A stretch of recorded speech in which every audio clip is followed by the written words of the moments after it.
Assalamualaikum Ibu. Waalaikumsalam. Ibu gimana kabarnya? Sehat? Alhamdulillah sehat.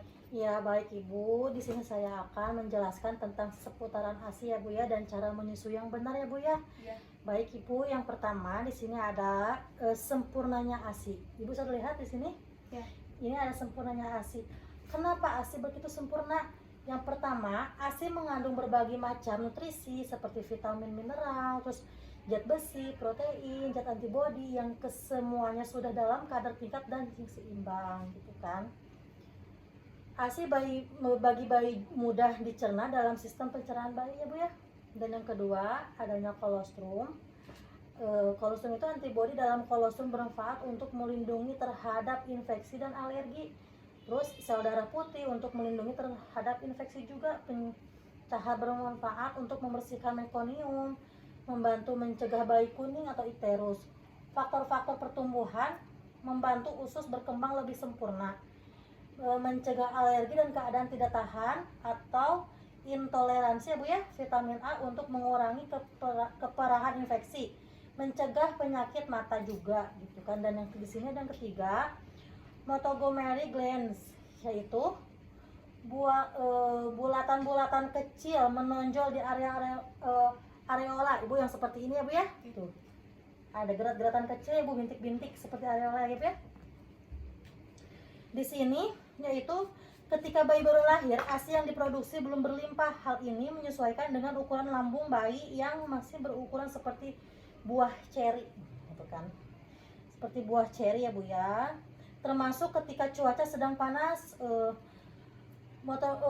Montgomery ini akan membersihkan info pada saluran ASI untuk memproduksi formil yang lebih banyak untuk melegakan hausnya bayi. Begitu juga sebaliknya ya Bu ya. Ya. Dan yang kedua, adanya, Ibu bisa lihat di sini? Ya. Belajar menyusui atau menjelang selama persalinan. Menjelang persalinan ya Bu ya. Maaf. Di sini ada ya persiapan. Jadi Ibu bukan untuk menyusui itu bukan pas bayinya udah keluar, udah ada gitu kan. Jadi Ibu harus tahu gitu dari sebelum bayi keluar, Ibu harus tahu gimana sih cara untuk menyusui yang benar itu gitu kan. Yang persiapannya apa sih yang dilakukan Ibu ketika hamil untuk menyusui nantinya ya. Yang pertama, siapkan psikologis, tanamkan dalam hati untuk siap menyusui bayi nanti. Jadi Ibu teh, saya siap untuk menyusui bayi saya, anak saya gitu kan. Dan yang kedua, Ibu harus baca-baca ya Bu ya. Baca-baca tentang artikel menyusui atau ikuti kelas menyusui para persalinan gitu kan. Suka ada kan posyandu apa gimana gitu ya. Terus yang ketiga juga ada hubungi konselor menyusui untuk belajar ilmu menyusui secara optimal gitu kan. Dan yang keempat, mulai membicarakan rencana menyusui dengan suami dan keluarga satu rumah nantinya sehingga menyamakan persepsi tentang ilmu menyusui gitu. Dan yang kelima, menyiapkan peralatan menyusui seperti bra menyusui, apron menyusui, bantal menyusui, pipet, cup feeder, termasuk alat pompa menyusui juga ya Bu ya. Ya. Dan yang keenam, mulai menyiapkan baju menyusui yang memudahkan nantinya proses menyusui. Suka ada Ibu baju yang sleting di sini, jangan yang susah-susah, jangan yang ketat-ketat ya Bu ya. Kalau misalkan nanti menyusui nanti ibunya berabe gitu kan. Kalau misalkan nanti kan suka ada yang dari sini gitu sletingnya atau apa gitu yang mudah-mudah saja ya Bu ya nanti belinya. Terus belajar dan praktik bisa di prodi kelas menyusui ya Bu ya, mendatangi konselor menyusui tentang adanya hypobreastfeeding atau inisiasi menyusui dini, posisi dan perletakan, posisi menyusui, manajemen perah ASI, dan manajemen penyimpanan ASI juga ya Bu ya. Lalu di sini ada hypobreastfeeding. Salah satu kunci utama keberhasilan menyusui adalah Ibu harus percaya diri, Ibu tuh bisa gitu. Dan Ibu mempunyai niat, saya bisa menyusui anak saya gitu kan. Hal ini dapat meningkatkan produksi hormon prolaktin ya Bu ya, dan oksitosin. Jika Ibu stres dan berpikiran negatif, maka nanti untuk keluar aslinya susah gitu kan. Nggak bakal, jadi gimana pemikiran ibu juga gitu kan. Ibu tahu nggak hypno breastfeeding itu apa? Nah, jadi saya akan menjelaskan ya Bu ya, yaitu upaya alami menanamkan niat ke dalam pikiran bawah sadar gitu.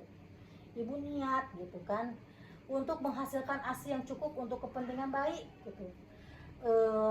Relaksasi hypnofeeding akan mampu menghadirkan perasaan santai gitu kan, nyaman dan tenang selama menyusui, sehingga sistem laktasi di dalam tubuh akan berjalan jauh sempurna, sehingga proses menyusui menjadi penuh arti dan menyenangkan baik bagi ibu maupun bayi gitu.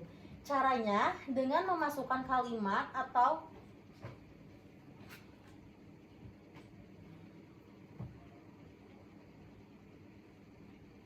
jadi ibu contohnya gini aja ya Bu ya, takut ibu tidak mengerti.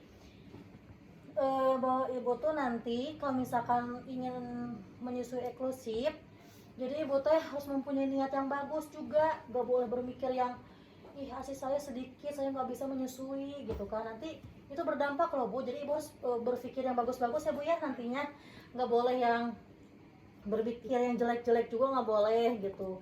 Jadi harus yang bagus-bagus gitu ya Bu ya. Nah di sini juga ada inisiasi menyusui dini di sini. Ketan Bu? Ibu tahu nggak inisiasi menyusui dini itu apa? Ya.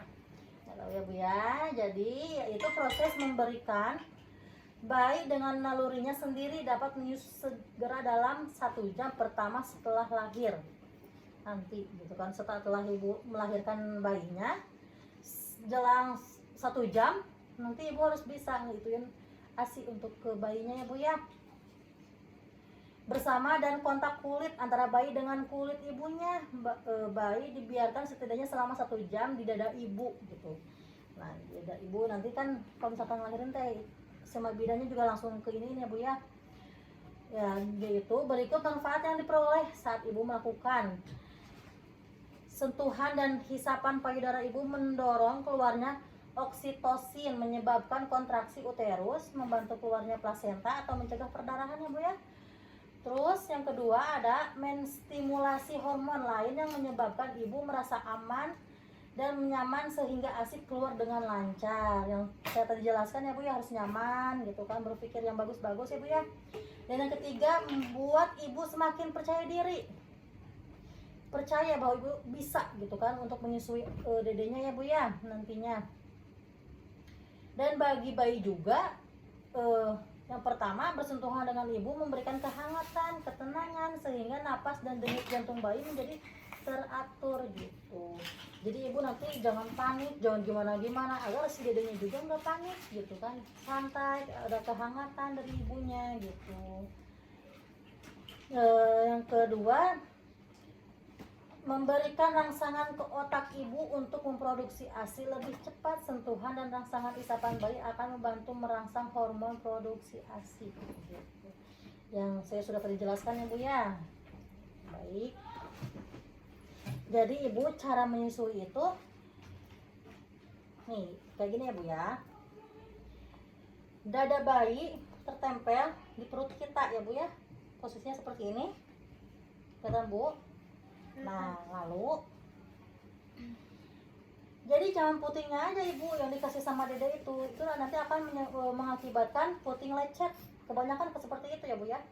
Jadi gini ya Bu ya, tuh nih gini, nah kita ambil teleorannya tuh, dimasukin dulu, tempelkan sehingga kan si mulut bayi itu nanti mencari bahwa ada benda yang masuk atau apa gitu, sehingga mulut bayi terbuka.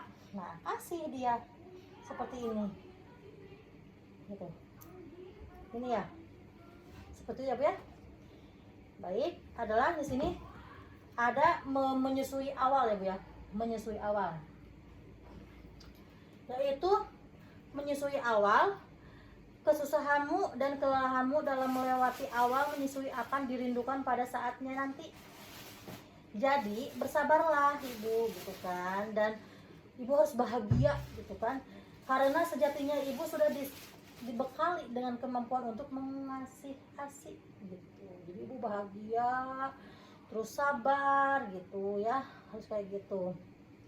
Di sini ada cara bayi efektif menyusui ya Bu ya.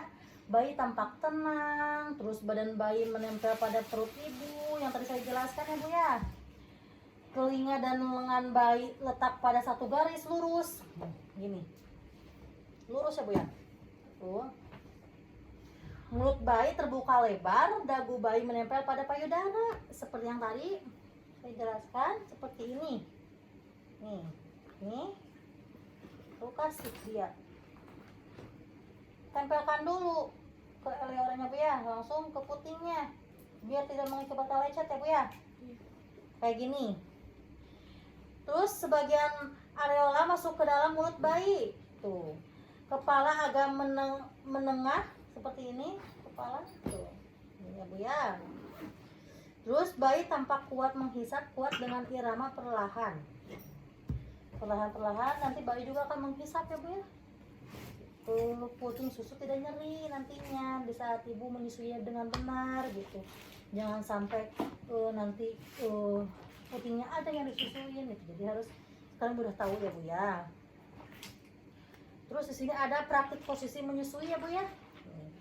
Posisi menyusui bayi ada posisi menamang seperti ini ya Bu ya.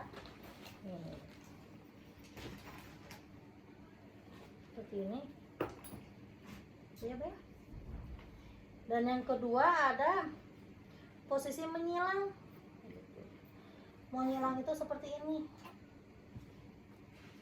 Nih, tangan kita simpan sini ya Bu ya, seperti ini.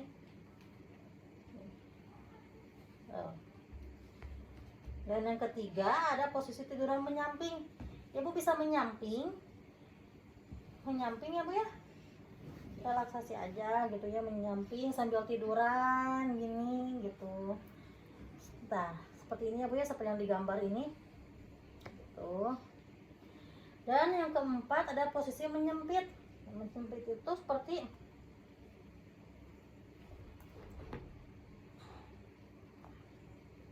nah, seperti ini ya Bu ya. Nah, seperti ini. Tuh. Terus kasih dia ASI gitu kan. Tuh. Seperti ini ya Bu ya. Ini posisi menyempit untuk. Dan yang ketiga adalah posisi semi duduk. Ya Bu pakai bantal di belakang. Seperti ini.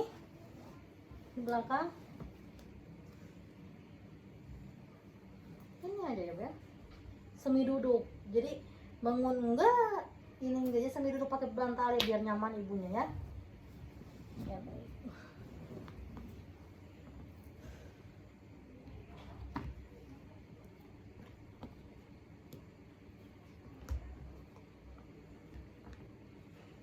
Nah, dan selanjutnya ada ASI eksklusif 1. Jadi ibu ASI eksklusif 1 itu dari pas dede baru lahir sampai 6 bulan Bu waktunya. Itu bagus sekali ya Bu ya. Jadi ibu tidak akan semuanya bisa seperti itu ya Bu ya. Karena ketika esok kita mulai memberikan MPASI, serasa kebutuhan dia akan kita bagi ibu akan berkurang. Dan rasanya ingin ulang lagi hari pertama dia mulai menyusui padaku. Tuh. Gitu ya. Nah, seperti ini yang digambar ini. ASI eksklusif 1. Nah, di sini ada pemberian ASI secara eksklusif, yaitu bayi hanya diberikan ASI saja tanpa tambahan cairan lain seperti susu formula, jeruk madu, air putih, dan tanpa pemberian makanan tambahan pada seperti pisang, pepaya, bubuk susu, biskuit, bubur, nasi, dan lain-lainnya Bu ya.